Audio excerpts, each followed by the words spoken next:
हमने fundamental rights सभी देख लिए हैं और अब हम उस फंडामेंटल राइट पर आ रहे हैं जिसको सबसे इंपॉर्टेंट बोला जाता है। क्यों बोलते हैं इंपॉर्टेंट?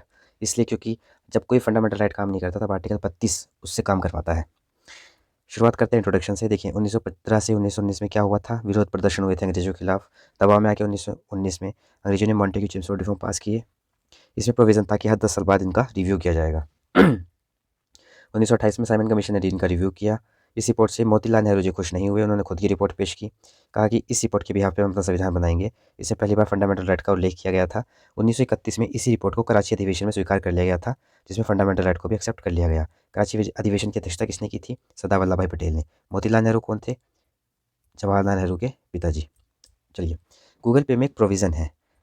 अगर आपके पैसे कट गए हैं और सामने वाले पार्टी को रिसीव नहीं हुए, तो आप यहाँ पे जाएंगे, कंप्लेन करेंगे और आपके प्रॉब्लम का सोल्यूशन निकल जाएगा। उसी तरह हमारे आर्टिकल 14 से लेकर आर्टिकल 30 तक फंडामेंटल राइट बहुत सारे दिए गए हैं। अगर इनका पालन नहीं होता या इनमें कोई प्रॉब्लम आ जाए या स्टेट हमें इनका पालन करने से मना कर दे, तो हम कहाँ जाएंगे? कोई प्रोविज़न तो होना चाहिए जहाँ पर जाकर हम अपनी बात रख सकें, अपने प्रॉब्लम्स का सॉल्यूशन ढूँढ सकें। इसीलिए अनुच्छेद 32 वो काम करता है। अनुच्छेद 32 आप तरह का समझ लीजिए आपका असिस्टेंट है, फंडामेंटल राइट असिस्टेंट। जैसे गूगल असिस्टेंट होता है, इसी तरह अनुच्छेद 32 को आप अपना फंडामेंटल राइट का असिस्टेंट बोल सकते हैं। अगर पुलिस ने आपको गिरफ्तार कर लिया, क्यों? भाई पुलिस की इच्छा थी कर लिया आपको गिरफ्तार। इस लड़के ने इस पुलिस वाले का कहने मानने से मना कर दिया। इसको गुस्सा आ गया, अच्छा मैं पुलिस वालों को मेरी कहना नहीं मानेगा, चलो तुम्हें गिरफ्तार करता हूँ। तो इन लोगों का जो अधिकार है, वो अनुच्छेद 32 कवर करेगा। अब इसको डिटेल से समझते हैं अनुच्छेद 32 को। देखिए, अनुच्छेद 32 को हम बोलते हैं right of to constitutional remedies, संवैधानिक उपचार का अधिकार। इसका क्या मतलब हुआ? इसका मतलब ये हुआ कि जो आपके संवैधानिक राइट हैं, उनका अगर आपको ट्रीटमेंट करना है, अगर आपको ठीक से नहीं मिल रहा है, उनका ट्रीटमेंट आपको देना है, तो अनुच्छेद 32 वो ट्रीटमेंट आपको प्रोवाइड कराएगा। ये मूल अधिकार को लागू करवाने के लिए इस्तेमाल किया जाता है और बेसिकली सुप्रीम कोर्ट को ये जिम्मेदारी दी गई है। देखो भाई, सुप्रीम कोर्ट जाओ, सुप्रीम कोर्ट के पास ये अधिकार है कि अगर स्टेट पुलिस, राज्य सरकार, केंद्र सरकार आपकी बात नहीं मान रही, आपके फंडामेंटल राइट का वोलेशन कर रही है, तो सुप्रीम कोर्ट जा सकते हो आप। और सुप्रीम कोर्ट को ये ड्यूटी दी गई है कि आप फंडामेंटल राइट को लागू कराओगे। इसमें प्रोविज़न ये भी है कि जब इमरजेंसी लगती है 356, तब फंडामेंटल राइट का आर्टिकल 32 वैलिड नहीं रहता, तब इस पर रोक लग जाती है ऑटोमेटिक। अब उच्चतम न्यायालय में आप क्या क्यों जाओगे भाई? भाई लेट्स सपोज आपका किसी मूल अधिकार का हनन हो गया है, तो आप उसके पास ही तो जाओगे ना जिसके पास गारंटी होगी मूल अधिकार देने की। अब संसद ने तो गारंटी नहीं ली है, तो गारंटी किसने ली है? उच्चतम न्यायालय ने। गारंटर वही है कॉन्स्टिट्यूशन का, कॉन्स्टिट्यूशन में फंडामेंटल राइट का। ये इतना इंपॉर्टेंट आर्टिकल है कि डॉक्टर भीमराव अम्बेडकर ने भी इसको कहा था कि देखो ये जान है पूरे के पूरे कॉन्स्टिट्यूशन की। अगर कोई जान है आर्टिकल, तो आर्टिकल 32 है। अब सुप्रीम कोर्ट आप चले गए, सुप्रीम कोर्ट क्या कहेगा? भाई ऐसा थोड़ी डंडा लेके पीटेगा पुलिस वालों को या डंडा लेके केंद्र सरकार को पीटेगा, नहीं। सुप्रीम कोर्ट अपनी जो शक्ति यूज़ करता है उसको बोलते हैं रिट्स। रिट के थ्रू अपनी पावर का यूज़ करता है सुप्रीम कोर्ट। ये रिट की पावर दी कहाँ पे गई है? अनुच्छेद 32 में तो दी गई है सुप्रीम कोर्ट को, अनुच्छेद 226 में दी गई है हाई कोर्ट को। यहाँ पे इसकी हिंदी ट्रांसलेशन गलत लिखी हुई है। असल में ये कहना चाह रहा है कि आर्टिकल 32 ये प्रोविज़न करता है कि देखो, अगर संसद को लगता है ना कि सुप्रीम कोर्ट या हाई कोर्ट के पास बहुत ज़्यादा काम आ रहा है और फंडामेंटल राइट को ठीक से लागू नहीं करा पा रहे, तो एक तीसरा कोर्ट जो भी सुप्रीम कोर्ट से अलग हो, हाई कोर्ट से अलग हो, किसी थर्ड कोर्ट को भी संसदीय पावर दे सकता है कि आप फंडामेंटल राइट की शुरुआत करो। ये किससे इंस्पायर है? अंग्रेजों से, अंग्रेजी कानून से इंस्पायर है। अच्छा, अगर आप सुप्रीम कोर्ट भी जा सकते हो, हाई कोर्ट भी जा सकते हो, तो कोई ये कैसे डिसाइड करेगा अगर उसके फंडामेंटल राइट का वोलेशन हो गया? मान लिया उसे पुलिस ने ज़बरदस्ती पकड़ के बिठा लिया, तो पहले हाई कोर्ट जाए सुप्रीम कोर्ट? ये कैसे फैसला होगा? देखिए, बड़ा सिंपल है। सुप्रीम कोर्ट के पास अथॉरिटी है कि वह अगर आपके फंडामेंटल राइट का वोलेशन हुआ है, तभी आप सुप्रीम कोर्ट जाओ। पर अगर आपके फंडामेंटल राइट का वोलेशन हुआ है और साथ ही आपका किसी और राइट का भी वोलेशन हुआ है, तो आप हाई कोर्ट भी जा सकते हो। इसका क्या मतलब हुआ? देखिए, सुनने में जितना आसान लग रहा है उतना आसान है नहीं। अगर आपका फंडामेंटल राइट का वोलेशन होता है, तो आप सुप्रीम कोर्ट जा सकते हो। पर अगर आपके किसी लीगल राइट का वोलेशन हुआ, प्रॉपर्टी का राइट एक लीगल राइट है, अगर आपका उसका वोलेशन हुआ, तो आप कहाँ जाओगे? तब आपको हाई कोर्ट जाना पड़ेगा। कुल मिला के बात ये है, फंडामेंटल राइट की गारंटी है सुप्रीम कोर्ट के पास, वो मना नहीं करेगा आपको।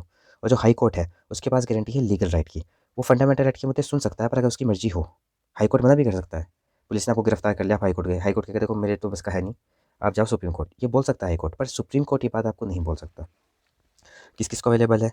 देखो, जो स्टेट है उसके अगेंस्ट भी जारी किया जा सकती है रिट्स, और अगर कोई व्यक्ति है उसके अगेंस्ट भी रिट जारी कर सकती है।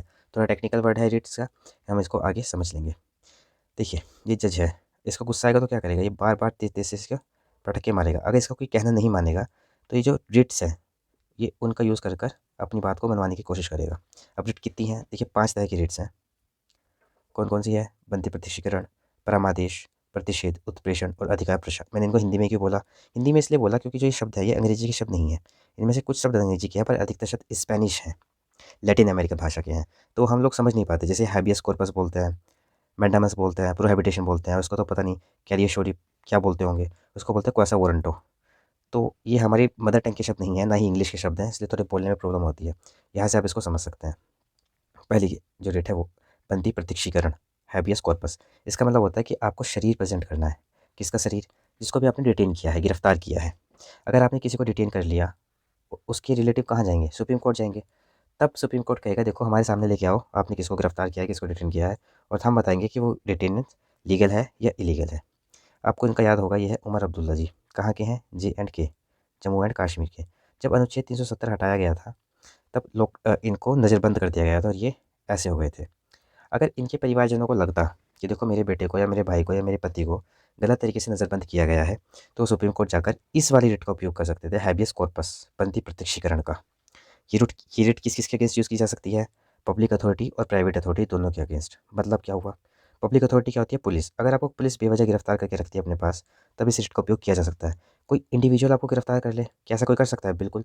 आप शॉपिंग मॉल में गए होंगे, आप शॉपिंग मॉल में से कुछ चीज़ चुराने लगे। जब कोई भी इंसान अगर शॉपिंग मॉल में से कुछ चीज़ चुरा के भागता है, बिना पैसे दिए लेके जाने की कोशिश करता है, तो शॉपिंग मॉल्स को ये राइट होता है कि आपको डिटेन कर सके तब तक जब तक पुलिस नहीं आ जाती। तो इसीलिए प्राइवेट और इंडिविजुअल, सॉरी प्राइवेट और गवर्नमेंट दोनों के लिए ये रिट अवेलेबल है। आगे जाती है, मैंडामस देखते हैं, परमादेश। इसका मतलब होता है वी कमांड, हम आदेश आपको दे रहे हैं। किसको आदेश देते हैं? देखिए कोई भी ऐसा पब्लिक ऑफिसर जिसकी कोई ड्यूटी उसको करनी है, आप उसको जाए, आप कहे कि सर देखिए मुझे ये प्रॉब्लम है और आप उसको सोल्व कर दीजिए। उसका सरकारी ऑफिसर आपसे कहे कि देखो मेरा तो मैं तो चाय पी रहा हूँ, अभी बाद में आना। या आप कहे थाने में, कहा सर मेरी एफआईआर दर्ज कर दीजिए। थानेदार ने कहा कि ऐसा है, 500 रुपये दोगे तो एफआईआर दर्ज करूँगा, वरना नहीं करता। तो आप कहाँ जाओगे? आप जाओगे सुप्रीम कोर्ट। सुप्रीम कोर्ट जाके क्या होगा? सुप्रीम कोर्ट कहेगा, आपको सुप्रीम कोर्ट उस पुलिस अधिकारी को आदेश देगा कि देखो इनका फंडामेंटल राइट है, इसका वोलेशन हो रहा है और आप इसको प्रदान कीजिए। एक जिलाधिकारी अगर आप कोई व्यक्ति गरीब है, उसके घर में खाना नहीं है और भोजन का अधिकार, सम्मान से जीने का अधिकार एक फंडामेंटल राइट है अनुच्छेद 21 के तहत, उसका वोलेशन होता है, तो सुप्रीम कोर्ट ये आदेश दे सकता है कि देखिए इसके फंडामेंटल राइट का वोलेशन हो रहा है, आपकी ड्यूटी बनती है, ये काम कीजिए। तो बेटा बस उन लोगों के खिलाफ जारी किया जाता है या उन पदों के खिलाफ जारी किया जाता है जो एक सरकारी पद हो, और जब आपको काम करना ही करना पड़े, मान लिया कोई ऐसा काम है जो ऑप्शनल है, जो आपकी इच्छा पे निर्भर करता है कि आप कर भी सकते हो और नहीं भी कर सकते।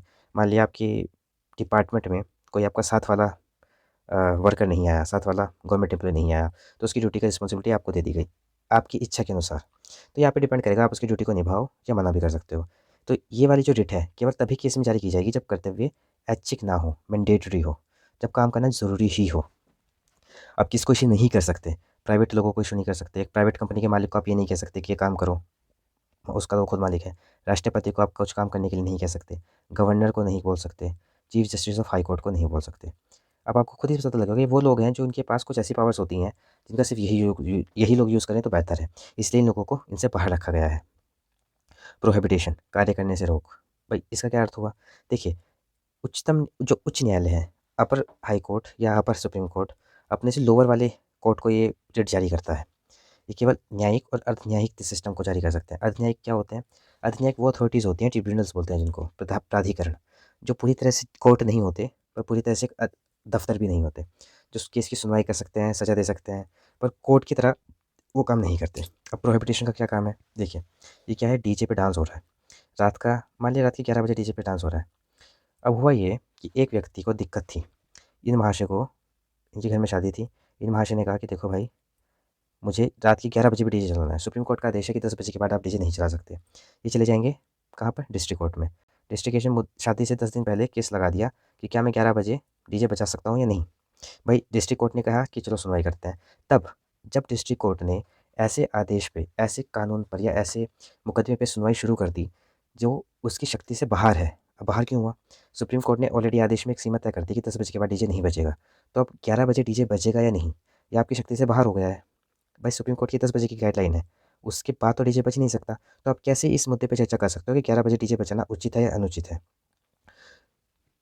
तो सुप्रीम कोर्ट जारी करेगा प्रोहिबिटेशन की लिस्ट कि डिस्ट्रिक्ट कोर्ट को कि देखो रुक जाओ, तुम जो काम कर रहे हो वो तुम्हारी शक्ति में है नहीं, तो इसलिए चुप होकर बैठो। तीसरी होती है उत्प्रेषण। इसे इंग्लिश में क्या बोलते हैं वो मैं इसे प्रोनाउंशिएट ही नहीं कर पाता, तो छोड़ देता हूँ। इसका मतलब होता है प्रमाणित करना, सर्टिफाइड करना। देखिए अभी आपने यहाँ पे क्या पढ़ा था हमने प्रतिषेध में? भाई इस व्यक्ति को डीजे बजाना था 11 बजे, ये चला गया कोर्ट में। कोर्ट इस चीज़ पे चर्चा कर ही रहा था कि सुप्रीम कोर्ट ने प्रोहिबिटेशन की रिट लगा दी और मुकदमे की सुनवाई रोक दी। पर क्या होगा अगर ये वाला कोर्ट फैसला कर दे कि देखो 11 बजे आप डीजे बजा सकते हो। भाई ये तो फैसले से पहले ही जारी हो सकती है ना रिट प्रोहिबिटेशन, जब फैसला ना आया हो। पर अगर फैसला आ जाए एक ही दिन में, जैसे सुनवाई करके फैसला दे दे हाँ चलो बजा लेना, तब क्या होगा? तब ये वाली रिट यूज़ होगी उत्प्रेषण। इसका क्या यूज़ होता है कि जो फैसले दिए गए हैं उसमें जो गड़बड़ी होती है, जो सभी जो अपनी मूल शक्ति के विरुद्ध जाके काम करते हैं और जो सुप्रीम कोर्ट के कानून की सही से व्याख्या नहीं करते, उसमें कुछ सुधार करना होता है, उसके लिए ये रिट जारी की जाती है।